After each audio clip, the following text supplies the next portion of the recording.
LinkedIn presents. I'm Rufus Griscom, and this is The Next Big Idea.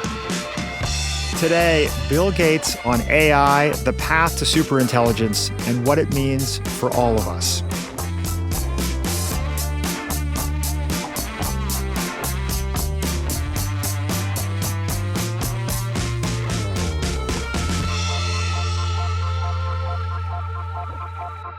I suspect that every moment in human history has felt pivotal, precarious, as if anything could happen. But it also must be true that some moments are more pivotal than others. This is one of those moments. We've seen the impact of transformative technological change. The internet has sped the world up, and social media, now on most every phone in most every hand, has polarized our communities, hyperbolized our politics. And now we are in the early moments of the AI revolution. What will the next decade bring? There are few people I would rather ask this question than Microsoft co-founder and global philanthropist Bill Gates. Bill's been at the forefront of the race to build machines that can empower humans for 50 years, ever since he declared his mission to put a computer on every desk in every home. He was instrumental in driving the development of personal computing in the 80s, the growth of the internet in the 90s, and more recently, leading the charge to eradicate malaria and other diseases. In the last few years, he's been on the front lines of Microsoft's partnership with OpenAI and the development of GPT. How is it, you may be wondering, that Bill Gates has ended up joining us today?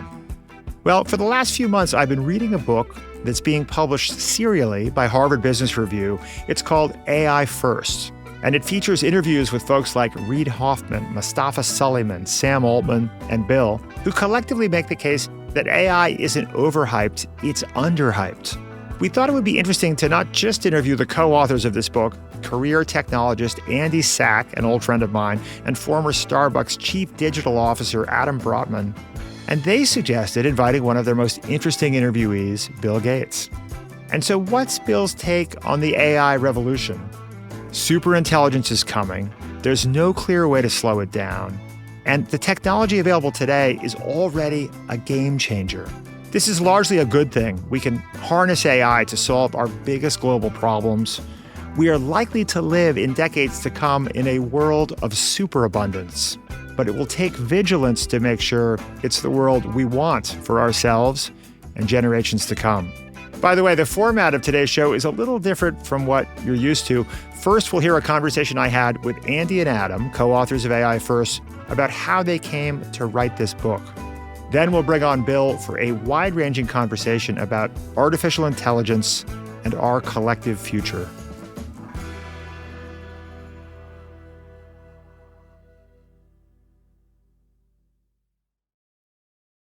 The LinkedIn Podcast Network is sponsored by Oracle. AI may be the most important new computer technology ever. Do more and spend less like some of the world's most successful companies. Take a free test drive of OCI at oracle.com/LinkedIn Podcast Network.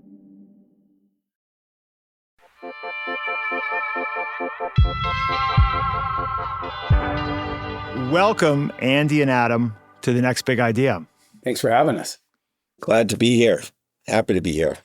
Andy, you're a serial entrepreneur. You've built and invested in countless startups. You advised Microsoft CEO Satya Nadella. You're the founder and managing director of Keen Capital, a blockchain fund.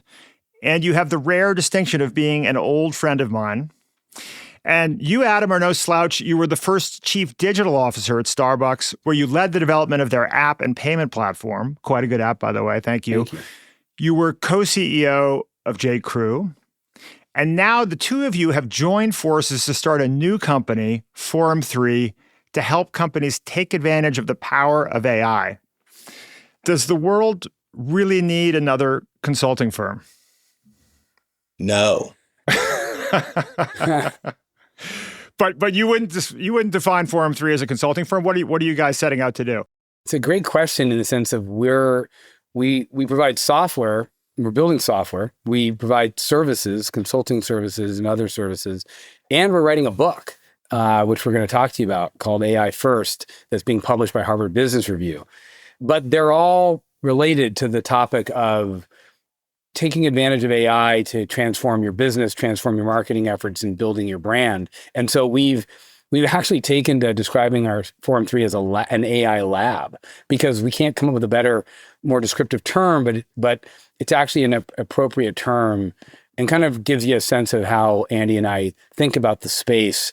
We're not taking a traditional approach to building the Forum 3 company around AI, and I think that's related to the how non-traditional this new technology is. So you've written this book, you're publishing it serially, which is very interesting. It's called AI First. Why AI First? It's worth noting that our original title, which is the title that we, when we wrote the proposal for Harvard Business Review, original title was Our AI Journey. And Harvard Business Review approached us a bit over a year ago. And at the time, we had just pivoted to become a generative AI company at Forum 3. And both Adam and I, our company Forum 3, were on a collective journey to explore what was this generative AI, which felt like a very significant technological development. Having been a career technologist, really started my first internet company in 1995. A bit over a year ago, I was like, this is a big friggin' deal. Little did I know just how big of a friggin' deal it was. The title, Our AI Journey, started that way. We started with a bunch of interviews with thought leaders, one of which we're going to get to talk with today with Bill Gates, but we also spoke with Sam Altman and Reid Hoffman and Mustafa Salomon, to name a few. And it's really been about Adam and I educating ourselves about what is this technology? What does it mean for business leaders? What does it mean for society? How does it change the rules of the game? And at one point, I argued with Harvard Business Review, I wanted to call the book The Holy Shit Moment. That title was not approved, understandably, but I think it is a holy shit moment certainly for business, certainly for technology. And it's a really groundbreaking technology that we're mostly excited about the possibilities and opportunities that comes. And really, when we talked about what title to name it, AI First, it was something that we arrived at because as we went along, we realized that it was a total shift in mindset that was required for myself, for Adam, about how we think about our specific little business, but also how we approach business. And when you think about it from the individual to the organization, you need a shift in mindset, and thus the name AI First. Well, I had a few holy shit moments reading the first 4 chapters of your book, which I think is what's been published so far, right? You're publishing it serially, which I wouldn't be surprised if we see more of that kind of approach to book writing in the future. One holy shit moment for me was when Sam Altman told you that he thought we'd have AGI, which of course is artificial general intelligence, defined as machine intelligence that matches or exceeds human intelligence within 5 years. Within 5 years. I think most people would put it out further if they think it's going to happen. You asked Sam what AGI would mean for business, for example, for marketing teams. And he said, it will mean that 95% of what marketers use agencies, strategists, and creative professionals for today will nearly instantly, at almost no cost, be handled by the AI. And the AI will likely be able to test the creative against real or synthetic customer focus groups. Again, all free, instant, and nearly perfect images, videos, campaign ideas, no problem. That's pretty astonishing. Do you guys buy it? Do you think that this might be 5 years out? Yeah.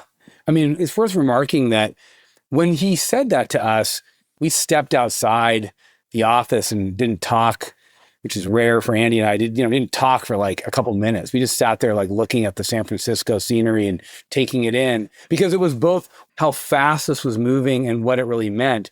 And then we got into the book and we talked to Reid Hoffman next. We talked to Bill. We talked to Mustafa Salomon. These are the top people in the field. And they started reinforcing and validating what Sam was saying and giving us more details about it.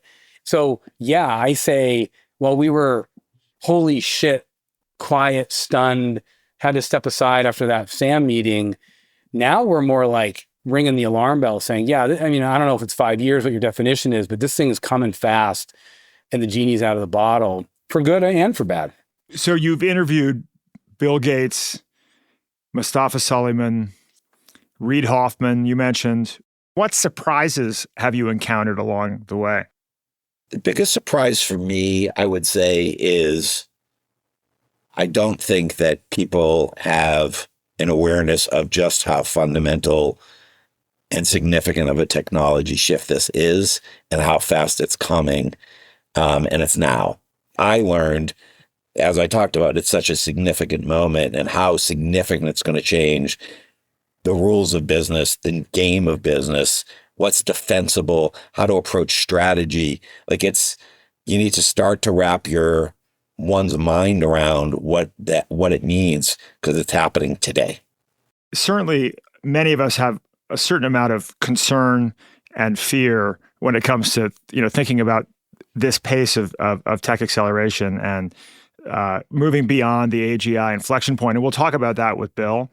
But I'm experiencing equal parts adrenaline rush and concern. On the adrenaline rush side, what I remember from the mid 90s, which was really just the early days of the dawn of the internet. I remember seeing the first Mosaic browser. I think the three of us were all just out of college, right? And that at that time. And the decision to get in early and try to figure out this new technology and try to think in advance about how it would play out, I think that was a decision that really benefited all three of us.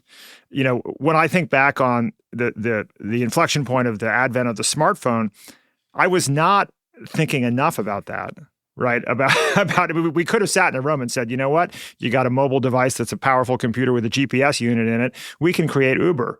Like I did not have that sequence of thoughts, but this feels like another such moment. I mean, I have like pattern recognition is just exploding with like, we've seen this movie before, and we should all be paying really intense attention to what's happening. What's wild about this one, we're all kind of applying the same pattern recognition. However, this one is different. It's more powerful, but it's also more dangerous and more confusing, right? It's like intelligence as a service, production level intelligence. And so on the one hand, I'm like you, and I think Rufus, you and I and Andy have talked about this in the past, so this isn't new, but like we're applying our pattern recognition, and there's like this feeling of excitement. And okay, we see this, let's get on it.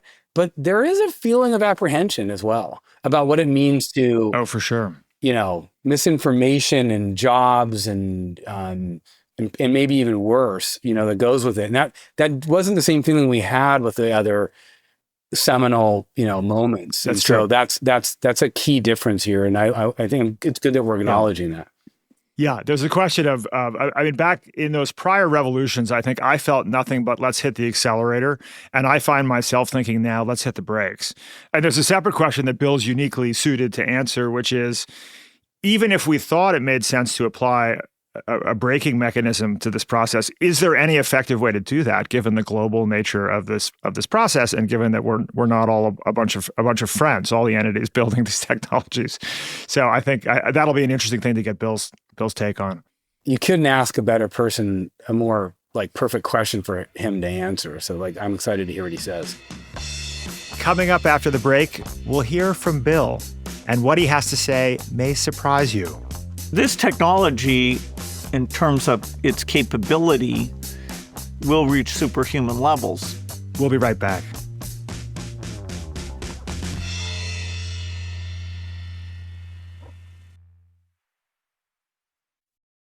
The LinkedIn Podcast Network is sponsored by Oracle. AI may be the most important new computer technology ever, but AI needs a lot of processing speed, and that gets expensive fast. Upgrade to the next generation of the cloud, Oracle Cloud Infrastructure, or OCI. OCI is a single platform for your infrastructure, database, application development, and AI needs. Do more and spend less. Take a free test drive of OCI at oracle.com/LinkedIn Podcast Network. I'm Kwame Christian, and I am the CEO of the American Negotiation Institute, and I want you to check out my podcast, Negotiate Real Change. Listen to conversations with leaders in the diversity, equity, and inclusion space, and learn the secrets behind what it really takes to become a successful advocate, ally, and change maker in your organization. Check out Negotiate Real Change on your favorite podcast player.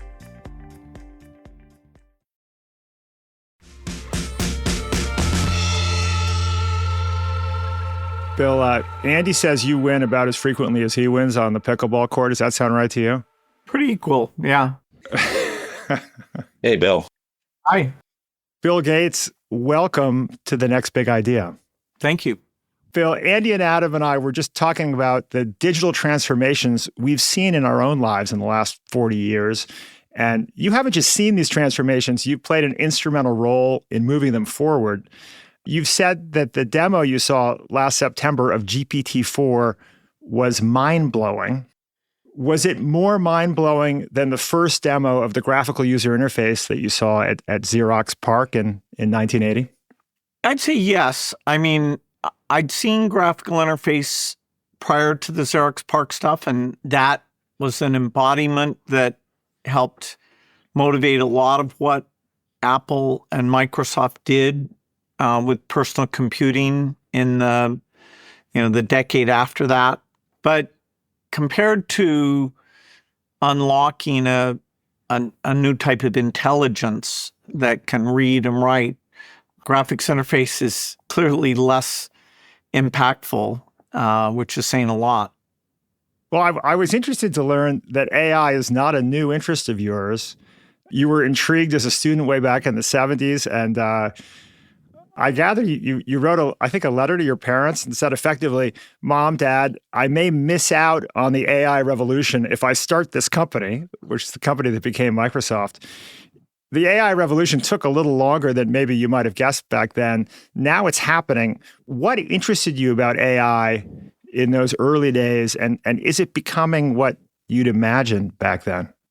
Well, certainly anybody who writes software is thinking about what human cognition is able to achieve and, making that comparison. And when I was in high school, there were things like Shaky the Robot at Stanford Research Institute, which should engage in reasoning and come up with an execution plan and move, figure out to move the ramp and go up the ramp and grab the blocks. And, it felt like some of these key capabilities, whether it was speech recognition, image recognition, would be fairly solvable. There were a lot of attempts and so-called rule-based systems and things that just didn't capture the richness. And so, our respect for human cognition constantly goes up as we try to match pieces of it. But we saw with machine learning techniques, we could match vision and speech recognition, so that's powerful. But the holy grail that even after those advances, I kept highlighting was the ability to read and represent knowledge like humans did was just, nothing was good at all. Then language translation came down, but still that was a very special case thing. But GPT-4, in a very deep way, far beyond GPT-3, showed that we could access and represent knowledge. And it's, the fluency in many respects, although not the accuracy, is already superhuman.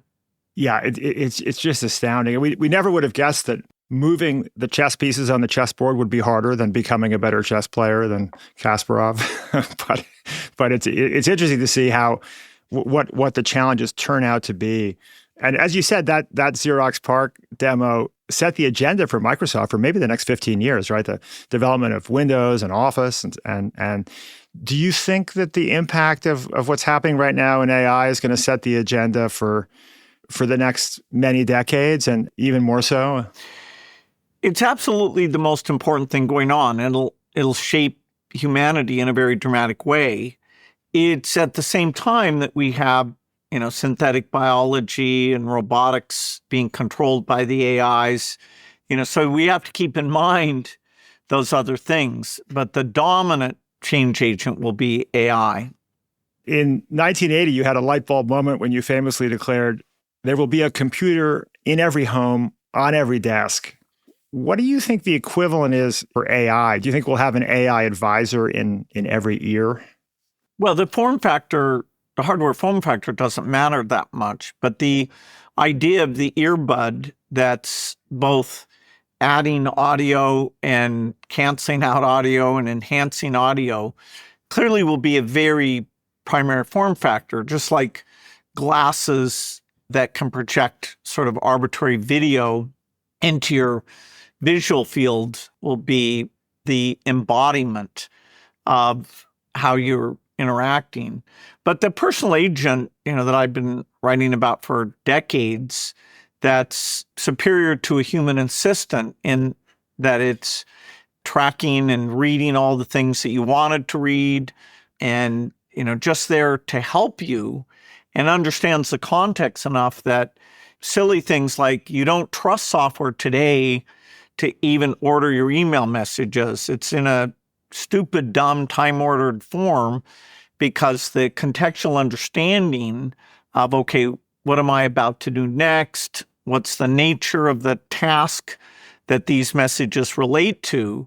You don't trust software to combine all of the, new information, including new communications. You go to your mail and that's time ordered. You go to your text and that's time ordered. You go to your social network and that's time ordered. I mean, computers are operating at a almost trivial level of semantics in terms of understanding what's your intent when you sit down with the machine or helping you with your activities. And now that they can essentially read like a white-collar worker, that interface will be entirely agent-driven, agent executive assistant, agent mental therapy, agent friend, agent girlfriend, agent expert, all driven by deep AI.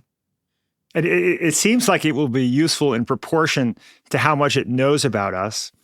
And I imagine at some point in the not too distant future, probably all four of us will be asked if we want to turn on audio so our AI assistant can effectively listen to our whole life.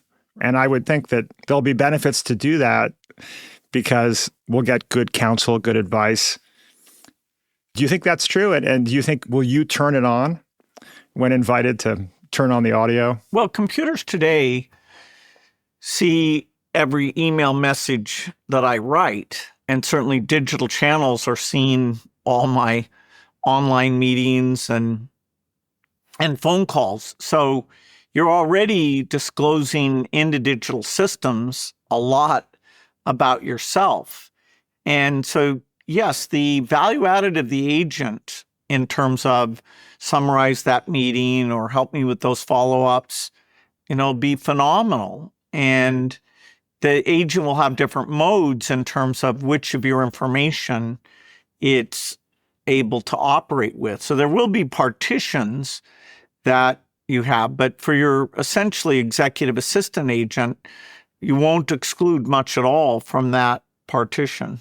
Rufus, before we go further down the agent pathway, one question that I've been thinking about since our interview with you, Bill, for AI First, in which you talked about really comparing your experience at Xerox PARC versus your experiencing ChatGPT 4.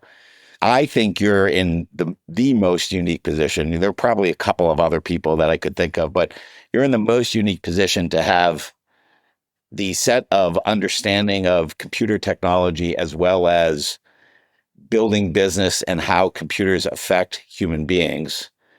I'm curious if what you said in this conversation, which was ChatGPT was as big, it sounded like you even said it was bigger than your Xerox PARC moment. What does that make you think about when you think about your grandchild's life, and what advice do you have for the sort of the next generation of leaders for tackling the challenges that are unique to AI? Sort of curious about that perspective.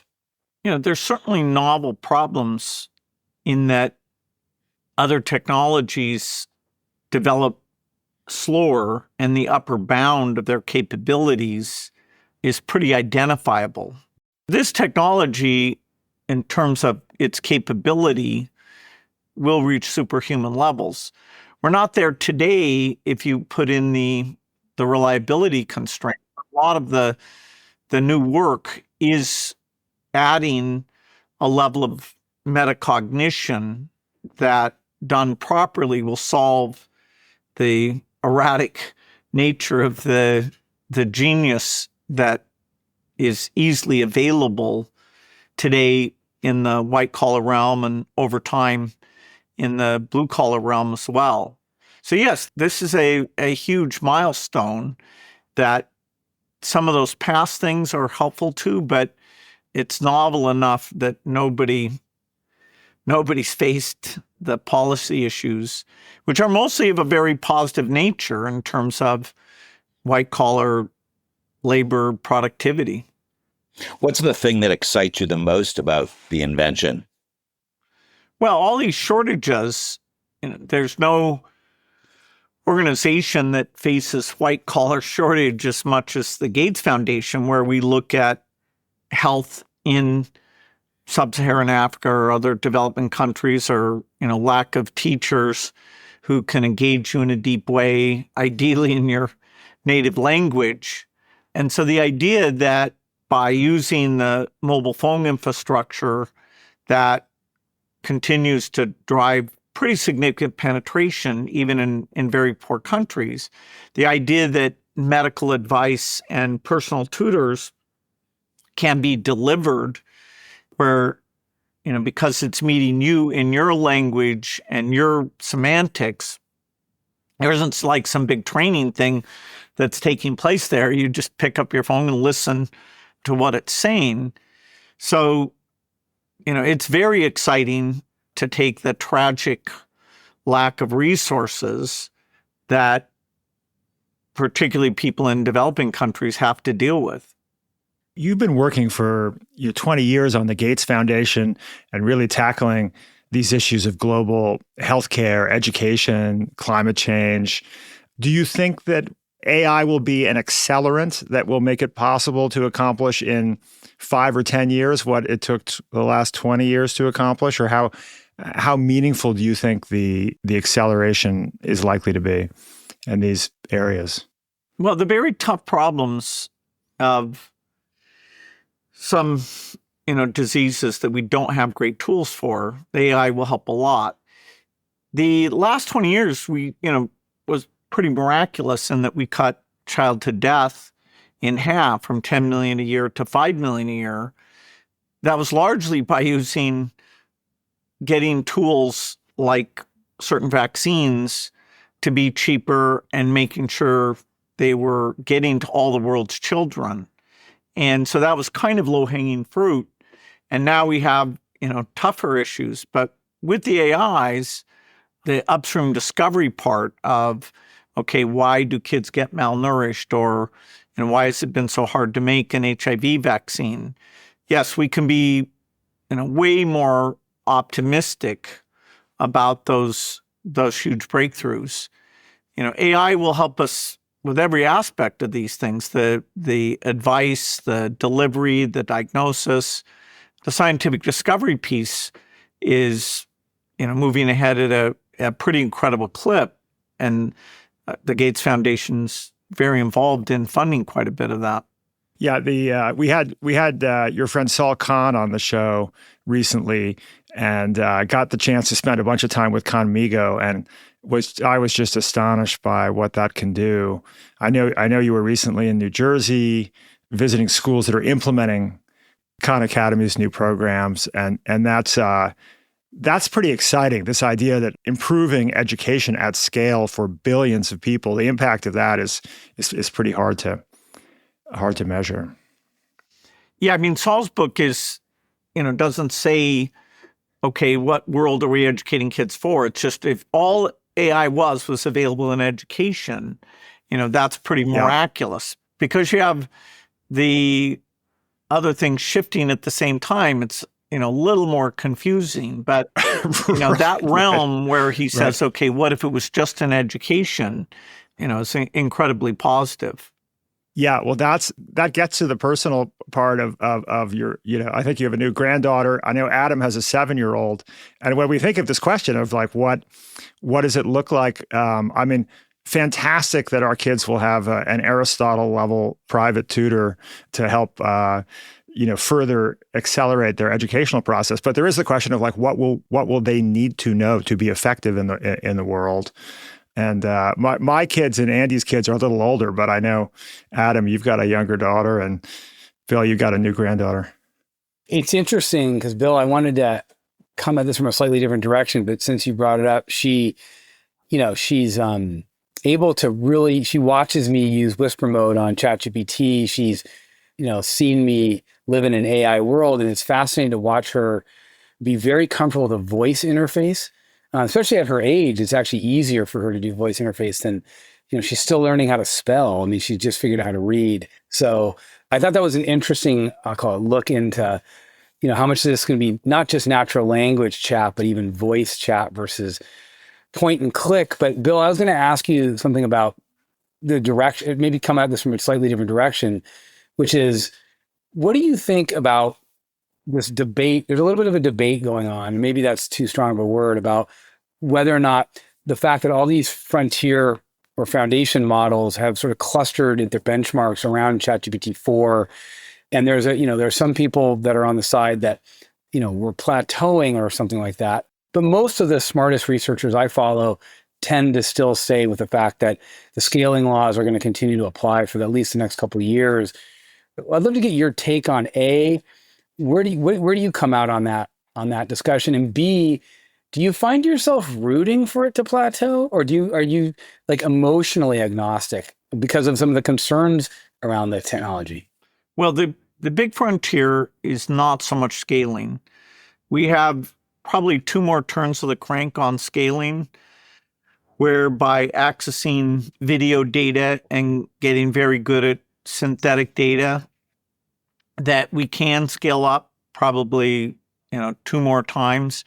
That's not the most interesting dimension. The most interesting dimension is what I call metacognition, where understanding how to think about a problem in a broad sense and step back and say, okay, how important is this answer?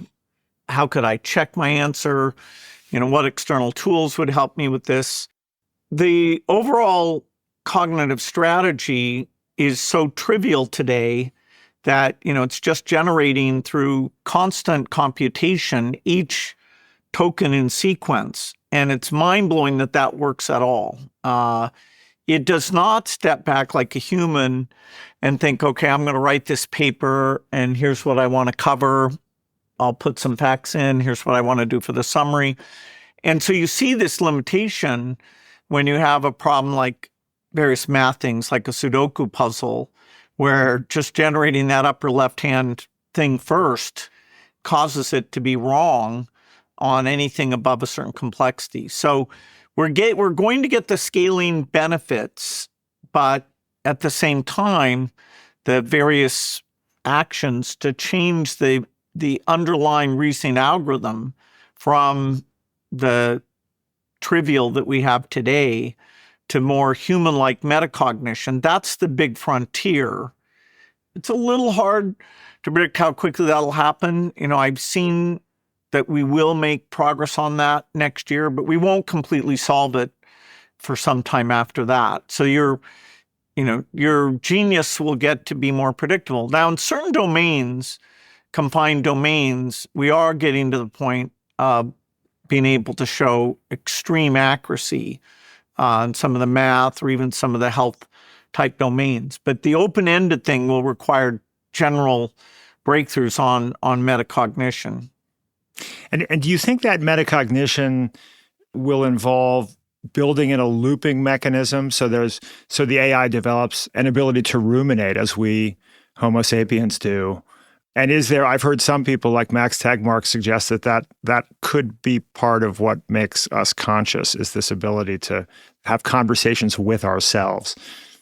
Yeah, consciousness may relate to metacognition. It's not a phenomena that is subject to measurement, so it's always tricky. And, clearly these digital things are unlikely to have any such equivalent. But it is the big frontier, and it will be human-like in terms of, knowing to work hard on certain hard problems and having a sense of confidence and ways of checking what you've done. One of the things that I'll just say in the process of writing and interviewing you for AI First, as well as Reid Hoffman and Sam Altman, Mustafa, it's been an education for Adam and I. And I come away from these conversations regularly going, oh my goodness. And I'm blown away at the pace. Like, I'm paying attention every day to the pace of the technological advance by really many different companies, large companies. There's a lot of money. There's a lot of talent being poured into us. And so the pace of the development and the potential impact of that technological advance, I'm astounded by and have some limited understanding. Do you think we're moving too fast? If we knew how to slow it down, a lot of people would probably say, okay, let's consider doing that. As Mustafa writes in his book, the incentive structures don't really have some mechanism that's all that plausible of how that would happen, given the individual and company and even government level thing. If the government level incentive structure was understood, that alone might be enough. And, like the people who say, oh, it's fine that it's open source, they're willing to say, well, okay, if it gets too good, maybe we'll stop open sourcing it. But, will they know what that is? And would they really say, okay, maybe the next one?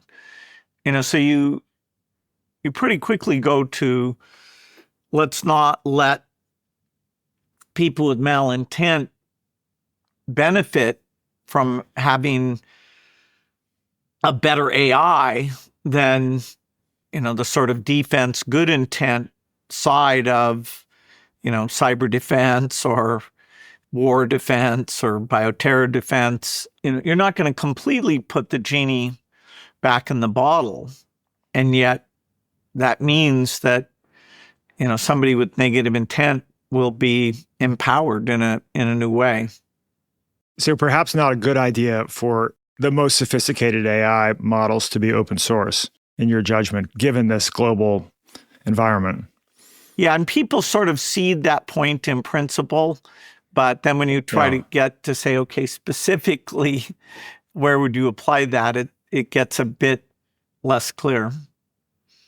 I mean, Adam and I were talking yesterday about how even if it were possible, hypothetically, to stop AI development exactly where it is right now, it would probably take 10 years of Forum 3 and other folks helping companies and individuals figure out how to apply the technology that currently exists.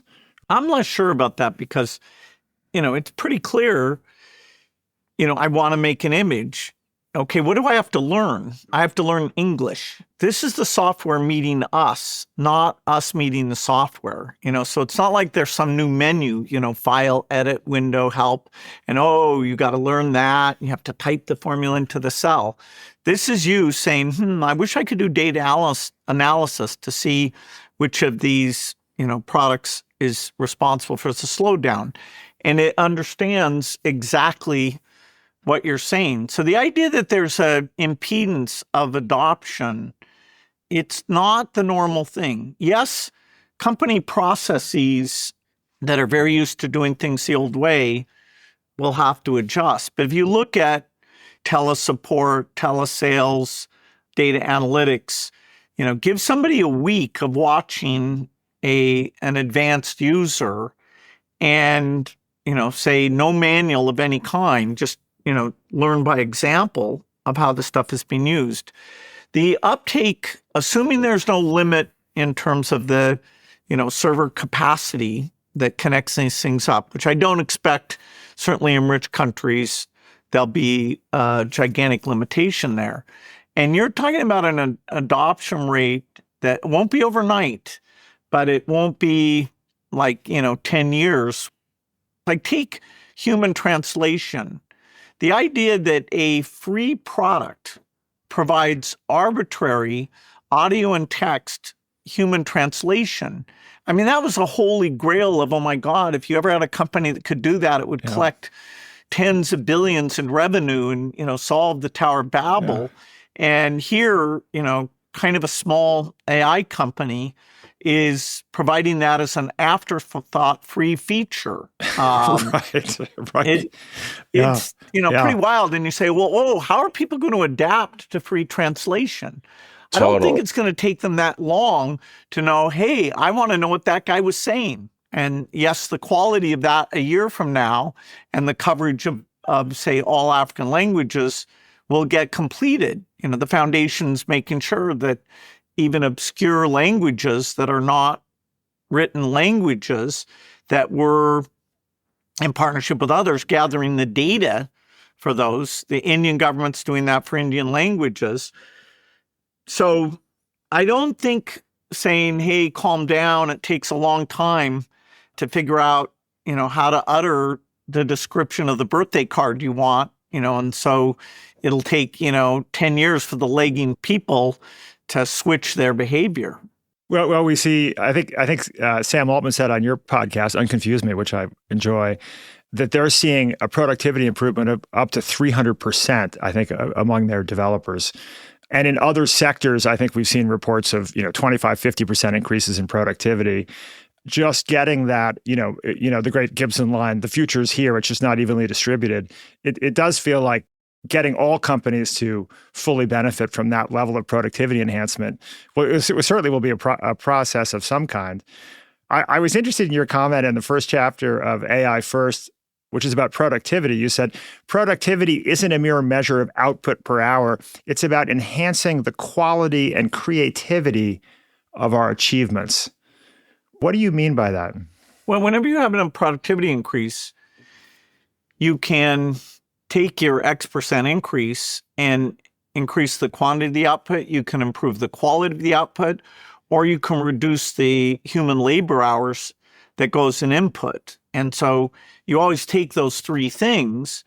There are some things when they get more productive, like when the tire industry went from non-radial tires to radial tires, even though the cost per year of tire usage went down by a factor of 4, people didn't respond by saying, okay, I'm going to drive 4 times as much. So the demand elasticity for some things like computing or the quality of a news story, there's very high demand elasticity. If you can do a better job, you just leave the human labor hours alone and take most of it in the quality dimension. And then you have a lot of things where that's not the case at all. The appetite for miles driven did not change. So society is full of many things that are across that spectrum. And so whenever you have rapid productivity increases, there was a memo inside Microsoft about how we were going to make databases so efficient that it would become a zero-sized market. Now, in that case, we're still in the part of the curve where you have demand elasticity. But, someday, even in that domain, we'll get past incremental demand. If you were making a guess right now, and you mentioned healthcare and education, how would you respond to the question about, what do you think the first big, I'll call it breakthrough application will be? Like, for example, like one of the podcasts that Andy and I like to listen to, they were talking this weekend, they keep saying, oh, we haven't seen the big breakthrough application. And I'm, which is interesting because I'm not sure that's true, but let's just take it on its face value that we're still in this sort of, I'll call it experimentation phase or whatever, which is what they were trying to say. I'd be curious to get what's your thought? Like, where do we see the first big, the Uber, like if like, location services and mobile cloud, the first big app was kind of Uber, and everyone talked about Uber being an example of that. I mean, it was probably before that, it was probably Google Maps, right? It was probably map technology. Yeah, that's right. That's right. So we have, Bill, when you just think out, like, do you go right to education, healthcare?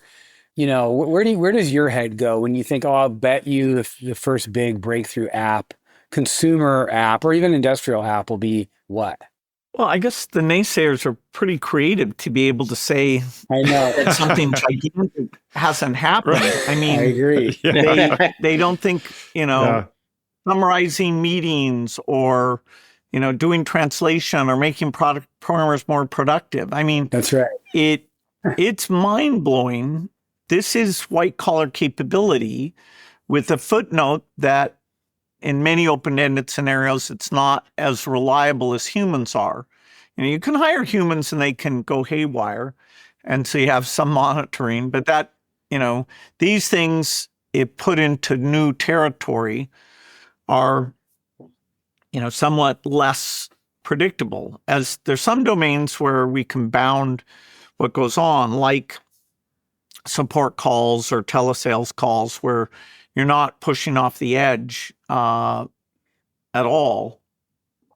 So I don't know. I just can't imagine what they're talking about. Yeah. That Let me try and I think, like, I think it's the comment when people say that, notwithstanding what you just said, Bill, they're creative in their naysaying capabilities, because I think that's your response is accurate for sure. It's the second order effect. When the car was developed, it could get you from point A to point B, and you might even be able to predict the development of roads and highways, etc. But you might not be able to predict Los Angeles or suburbs, drive-in movie theaters. I think in more modern stance, the World Wide Web came along, and there were lots of brochureware, and there was travel agent Expedia came along, and that was all sort of like run-of-the-mill first order effect. But people point at Uber as a second order effect on the technology that was like, oh, you couldn't have predicted that. Now, maybe you could, maybe you couldn't, but that's what Adam's question, I think, is going for. When you look at AI, I mean, in many ways, the game of search has already changed, which is ubiquitous consumer activity. And certainly ChatGPT was a monumental, the fastest growing adopted technology ever. So I'm not minimizing or giving credence to the naysayers, but it's really about the second order effects. ChatGPT 3 was not that interesting. I mean, it was interesting enough that a few people at OpenAI felt the scaling effect would cross a threshold. And I didn't predict that, and very few people did. And we only crossed that threshold less than 2 years ago, a year and a half in terms of general availability. So we are very much in the people who are open-minded and, are willing to try out new things are the ones using it. But, you just demo, okay, here's image editing. And no, I'm not teaching you 59 menus and dialogues in Photoshop to do editing. I'm telling you, get rid of that green sweater. And people are like, oh, I don't know if I could do that. I mean, that sounds very hard to me. Right. And when you show people that, it's like, what? Make that photo bigger. I didn't take a shot that was bigger, but I'd like the photo to be bigger. So fill in the missing piece to make it bigger. And it's like, what? Or patient follow-up, where it calls you up and talks to you about, did you fulfill your prescription? How are you feeling? What are you doing? I mean, people may get saturated if they really try and expose themselves to the various examples. I do think they'd be saturated with, oh my God, this is, a lot of extremely concrete capability.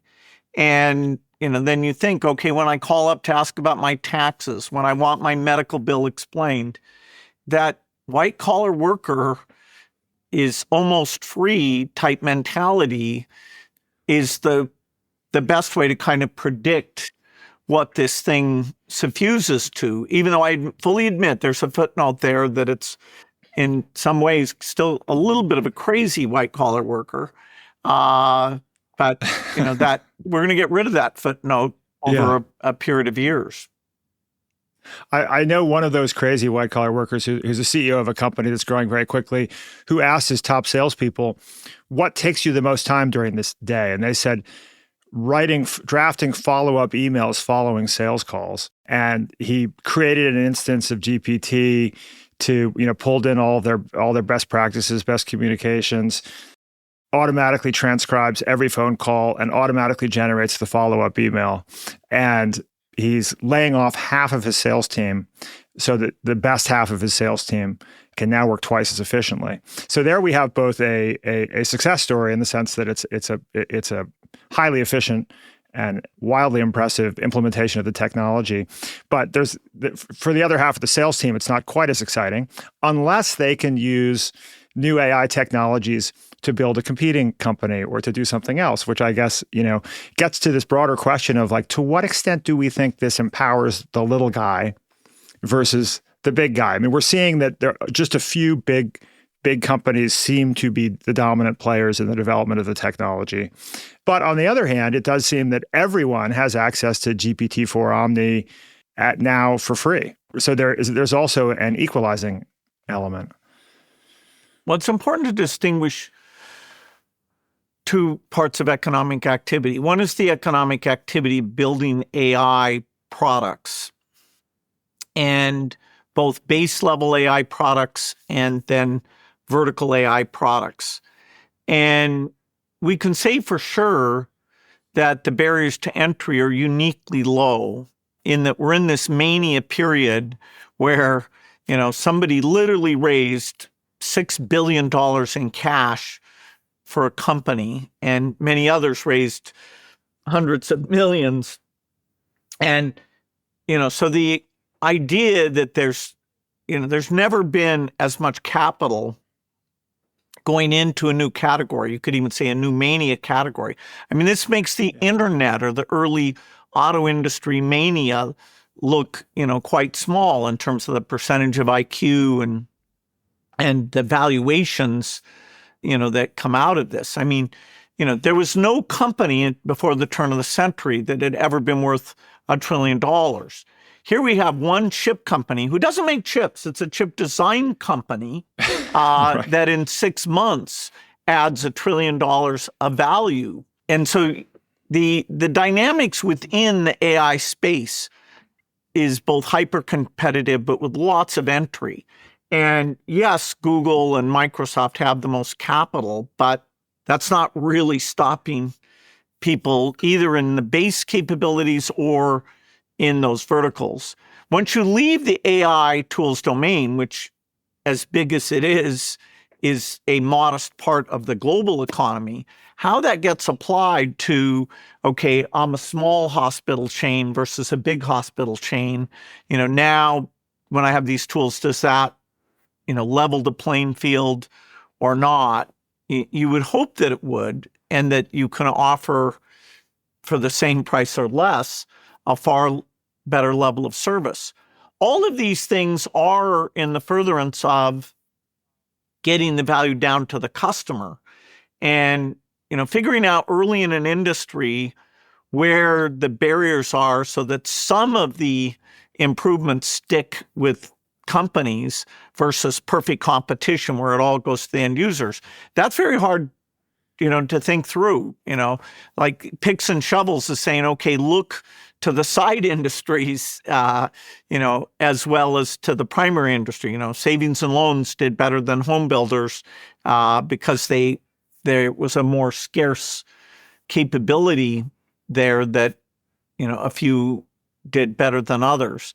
It's asking a lot, but people are being forced to think about the competitive dynamics in these other businesses. When you free up labor, that labor society is essentially richer. That, through your tax system, you can take that labor and put it into, smaller class size or helping the elderly better, and you're net better off. Now, for the person involved, they may like that transition or not, and it requires some political capacity to do that redirection. And you can, have a view of our current trust in our political capacity to reach consensus and, create effective programs. But, it's the frontier of possibilities is improved by increased productivity. You'd never want to run the clock backwards and say, thank God we were less productive 20 years ago. We were talking earlier about the impossibility of slowing down or the great difficulty of slowing down the current pace of AI development. Do you think AI companies should be governed? And if so, by whom? By boards, by government, by all of the above? Well, government is the only place where the overall well-being of society as a whole, including against attack and, a judicial system that's fair and, creating educational opportunities. So you can't expect the private sector to walk away from market-driven opportunity unless the government decides what the rules are. So this is, although the private sector should help educate government, work with government, the governments will have to play a big role here. So that's a dialogue that people are investing in. Now, governments will take the things that are most concrete, like what are the copyright rules, or what are the abuses of deep fakes, or, in some applications, does the unreliability, say, of health diagnosis or hiring decisions, mean that you ought to move more slowly or create some liability for those things. They'll tend to focus in on those short-term issues, which, that's fine. But, the biggest issue has to do with the adjustments to productivity that overall, should be a phenomenal opportunity if political capacity and the speed with which it was coming were paired very well. Our environment of polarization doesn't help the effectiveness of our government. And I think you mentioned on your podcast that in a worst case scenario, we could imagine polarization, breaking our democracy. Do you think AI can help us all get along? And if so, how would it do that? Well, it's such a powerful tool that at least we ought to consider for all our tough problems where it can be beneficial or where it can exacerbate things. So certainly if somebody wants to understand, okay, where did this come from, this article or this video, what is the provenance? Is that provably a reliable source? Or is this information accurate? Or, in general, in my news feed, what am I seeing that, somebody who's voting for the other side, what are they seeing? And, try to explain to me what has pushed them in that direction.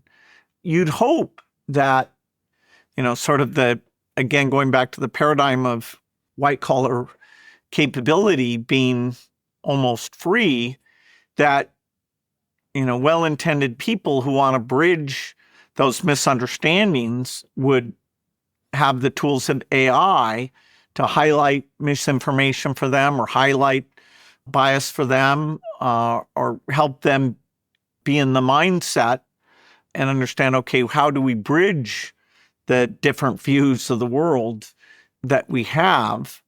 So yes, although it sounds outlandish, it's like, when people say, oh, let's use geoengineering for climate, they're like, oh no, you always think technology might be the answer. And, I'm somewhat guilty of that. But here, the AIs are going to be both part of the solution, while, if we're not careful, also potentially exacerbating these things. And you can almost say it's good that the blue-collar job substitution stuff is more delayed than the white-collar stuff, so that, it's not just any one sector, and actually it's the more educated sector that's seen these changes first. I hadn't thought of that. Okay, last question. You've said that a possible future problem that befuddles you is how to think about our purpose as humans in a world in which machines can solve problems better than we can. Is this a nagging concern that you continue to wrestle with? How do you think about it now? Well, I don't think somebody who spent 68 years in a world of shortage, I doubt that either at that absolute age or having been immersed in such an utterly different environment, that the ability to imagine, this post-shortage type world will come from anyone near my age. So, Right. I view it as a very important problem that people should contemplate. But no, I that's not one that I have the solution or would expect to have. Although you have some experience with living in a post-scarcity world in the sense that you haven't had scarcity in your own personal life for a few years now. I haven't had financial scarcity, but somebody who's had the enjoyment of being successful and sees problems out there like malaria or polio or measles, the satisfaction that, okay, the number of people who work on this, the amount of research money for this is very, very scarce. And so I feel a unique value added in taking my own resources and working with governments to orchestrate, okay, let's not have any kids die of malaria. Let's not have any kids die of measles. So you're right financially that, what I do for fun is a potential kind of thing that people can do, play pickleball, because the fact the machines will be good at pickleball, that won't bother us. We'll, still enjoy that as a human thing. But the satisfaction of helping out reduce scarcity, which is the thing that motivates me, that also goes away. Yeah. So the true last question, rumor has it you're working on a memoir. Can you tell us anything about that? Yeah, we announced that in next February, sort of a first volume that covers my life up till the first 2 or 3 years of Microsoft, about age 25 or so, called Source Code will come out. So I'm working on editing that right now, since we're about to hit deadlines. But yeah, we got a good reception to the pre-announcement of that first volume. Is GPT helping you out with that? Actually, no. Not because I'm against it or anything. I suppose in the end we should, but no, it's still we're being a little traditional in terms of how we're both writing and editing. Will there be 2 volumes or 3 volumes, do you think? 3. So we'll probably wait 3 years before we do a second one, but there's kind of a period that's Microsoft oriented and a period that's, sort of giving all the money away focused. Well, if you and Andy play enough pickleball, maybe you'll live long enough to write a 4th volume. That's true. We hope so. Making AI good, we'll make that the 4th volume. Exactly. Well, Bill, thank you so much for joining us today. Such an interesting conversation. Yeah, fantastic. Thanks, Bill. Thanks, Bill.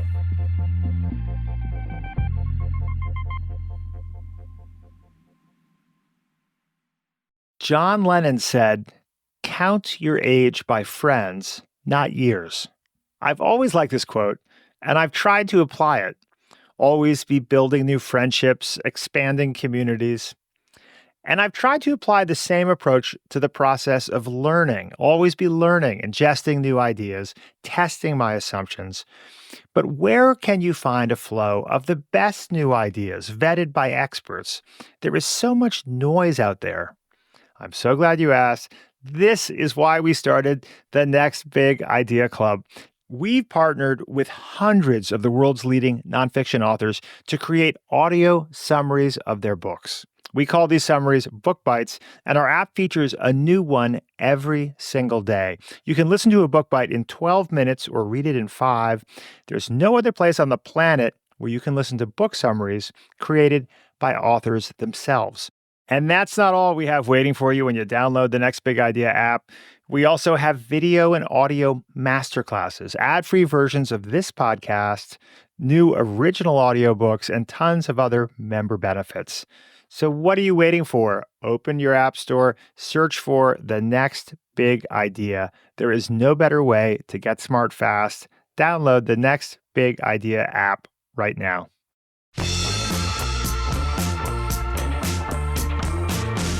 Wow. Adam and Andy, so interesting. Let's unpack some of our favorite moments. Adam, for me, that there was when you said, some people say we're waiting for the breakout application for AI. What's it going to be? And Bill said, the naysayers are pretty creative to be able to say that nothing transformative has happened. What's happening is mind-blowing. Yeah. Right? I thought that was a great moment. That was there's several, I'm sure we'll talk about them. That was definitely my favorite because, in classic Bill, in the sense of he's just got such a great and unique perspective, the way he sees the world and explains the world. And he's right. Like it's the killer app is here. And, he relates to another moment where he said, look, one of the holy grails for a long time was like a perfect translator app, like real time, natural language. And this is like a free afterthought feature of the foundational AI systems that are out there.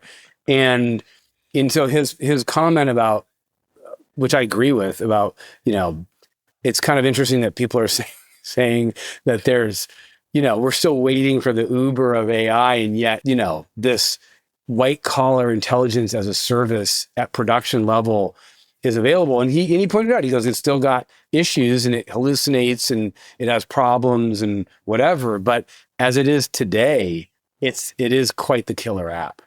Yeah, I mean, I don't think that sentiment can be emphasized sufficiently enough, both just how profound the technology is today and the fact that we take for granted that in an instant, this podcast could be translated into, I think, 150 different languages instantly.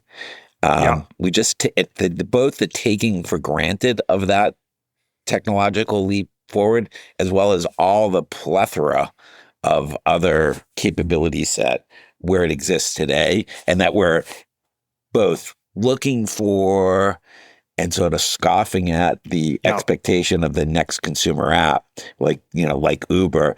It just completely underappreciating the moment that we are in. Yeah, and it relates to another point, because he was making the point, Bill was just now, about how it's not like it's doing all this and you need to go to school on how to use it. He said the software is meeting the human. You just need to say what you want it to do. And to the extent it can do it, it just does it. And that's unlike any other software we've ever experienced. So it's universally, democratically accessible, both in terms of its ease of use, in terms of its ability to show up at production scale on a smartphone, its capability set. I thought that was a really poignant moment for Bill. Well, and then he made the point about the acceleration of just the capital and of the businesses. And Bill's not someone who's easily impressed by business growth, right? But he pointed out that there was no company in the world before 2000 that was worth $1 trillion.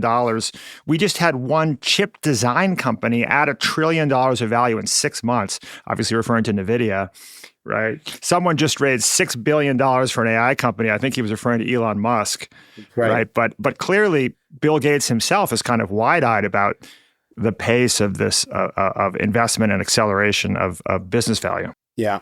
I thought another interesting moment, tell me what you guys think, was when we asked him about where this is going and the scaling laws and do they apply. And I thought, he gave a pretty specific answer, which I learned from. He was saying we get 2 more turns of the crank on scaling, literally in terms of how much more data we can feed to it.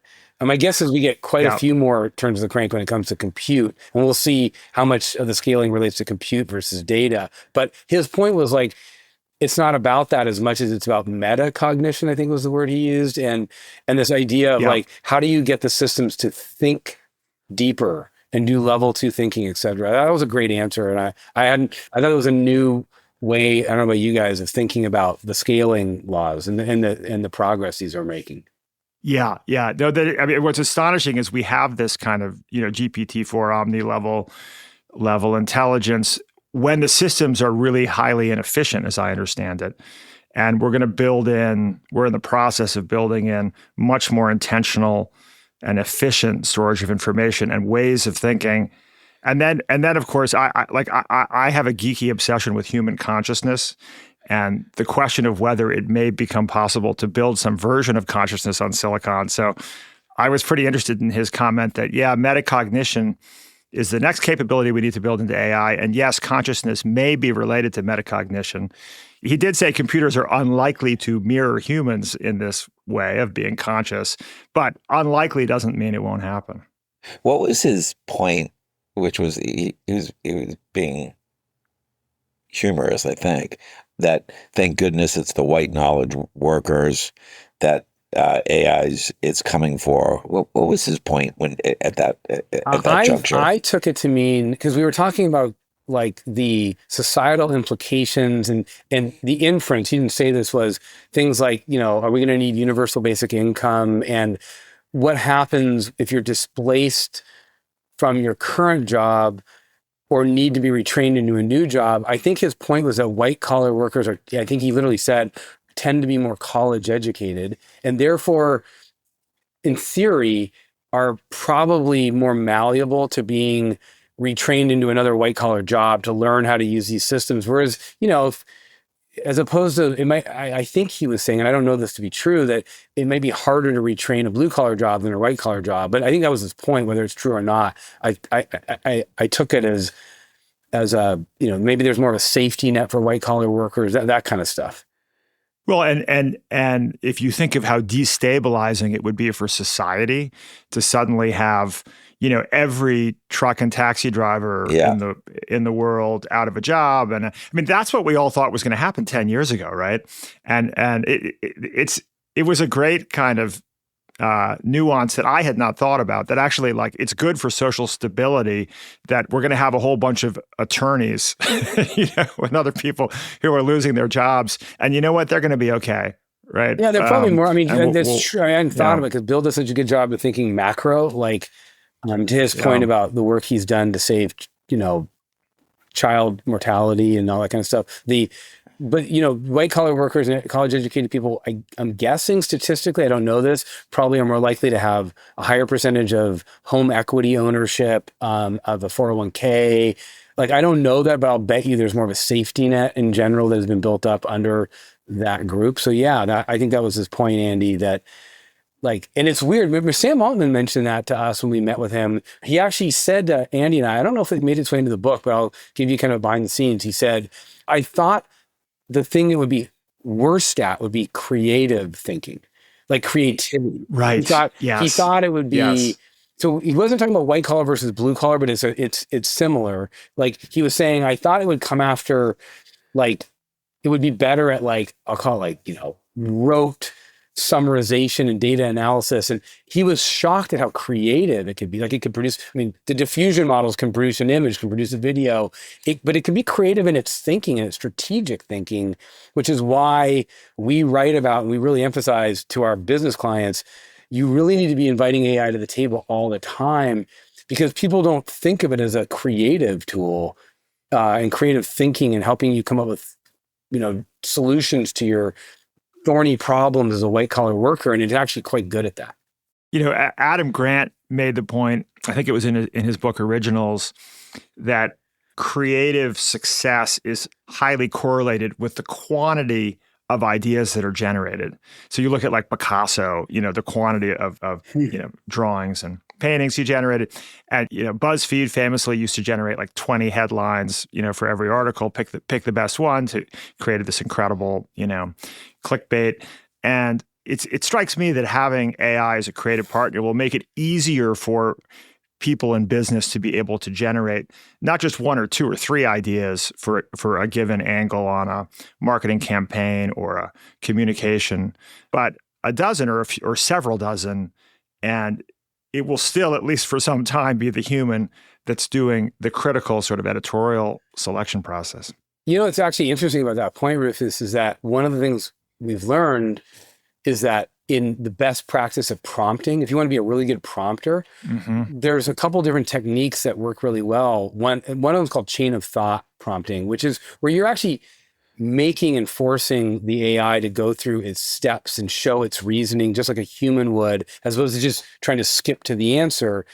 And related to chain of thought like that is you ask the AI to actually produce 30 answers.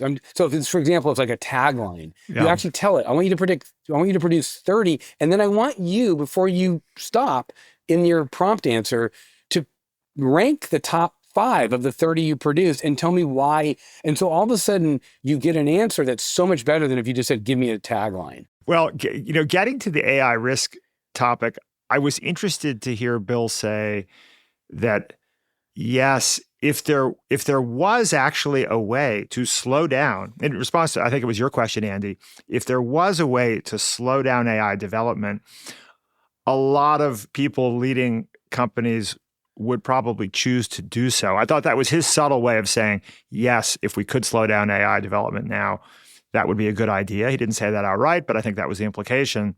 But then he sort of went on to the practical matter that, which is there's more capital and it's charging ahead. Yeah, it's charging ahead. And then incentives, and it's a global environment, and we have to, the good guys have to have better technology than the bad guys. I thought it was also interesting how he mentioned government regulation, and he did. If I heard what he just said correctly, if I interpreted it correctly, he was saying, yeah, like it's the only way, it's the only way that we have a chance of it's the only containing party. It. Yeah, right. The United States is just so far behind on a regulatory basis, policing privacy in particular, than say Europe. They just have so many more protections. And do I think that either the U.S. or Europe are going to get regulation right for AI? It's a very tricky topic. And if anyone would have a negative association with government regulation, it would be Bill Gates. Right. Yeah. I mean, he had the antitrust it was stuff super painful. that Bill and Microsoft went through was extremely painful. So the fact that he's saying, and we've heard Sam Altman say this too, please regulate this sector. It's important. I mean, those weren't his exact words, but clearly everybody agrees it's important. Well, Andy and Adam, I'd love to pose a question to you that we posed to Bill, which is, what's your advice for your kids when it comes to how to respond to this AI journey of ours, this AI transformation? Is it jump in with 2 feet, learn how to deploy and engage with AI as fast as you can? Yes. I think I'm reminded of at different points. I remember seeing my first browser, the Mosaic browser, back in 1994.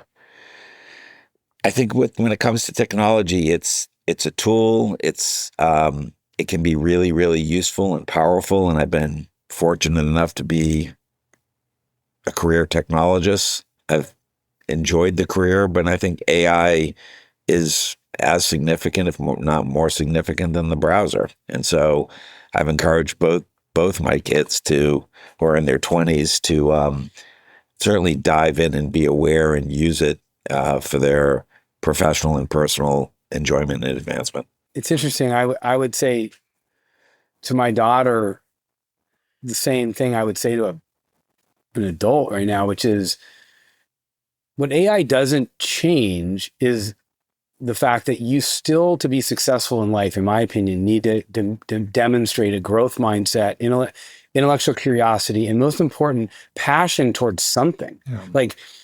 Andy and I are passionate about, the interesting meta point here is that Andy and I are passionate about how technology, connecting the dots between technology and business, and brands and experiences. And, we've made a career out of it. But to be honest, I would do what I'm doing with Andy for free. Don't tell Andy that. But if I could pay my bills some other way, I'd do it for free. And the truth is that I mean that. I love what I do. And so it's cliche, but how does that relate to your question? Well, if I was talking to someone else whose kid is more like Andy's kid's age and, in law school, And I was like, hey, and they were worried, oh my God, because of AI, are there not going to be lawyers and accountants? And I'm like, well, I can tell you this much. If they love law or accounting, or they love the craft and the profession, then there's going to be, like we say this to all of our clients, there's going to be the leading law firms are going to be the best at using AI to further what they do. So my advice would be, yes, definitely, like, be literate and be proficient and experiment with these platforms as much as you can, because but that's not going to be what makes you successful. But if you don't do that, whatever your passion is, if you don't have that tool in your tool belt, you're just going to feel like you can't succeed as well because you don't have that AI literacy. That was Adam Brotman and Andy Sack. To read their new book, AI First, and learn more about what they're doing at Forum 3, follow the link in the episode notes. Today's episode would not have been possible without the help of many, many people. Special thanks to Joanna, Jen, Andy, and of course, Bill Gates. Today's episode was produced by Caleb Bissinger, sound designed by Mike Toda. I'm your host, Rufus Griscom. Next week, we'll be celebrating Independence Day, not with fireworks, but with a conversation about my favorite founding father. And I'm like, Ben Franklin. I hadn't given him much thought any more than most Americans. See him on the $100 bill occasionally when I have them. And I started to dig into his life, and I realized it was much more to him than this cartoonish image we have of, the portly man flying his electrified kite and flirting with the ladies of Paris. And I thought, you know what? Let me find out more about this guy. I hope you'll join us.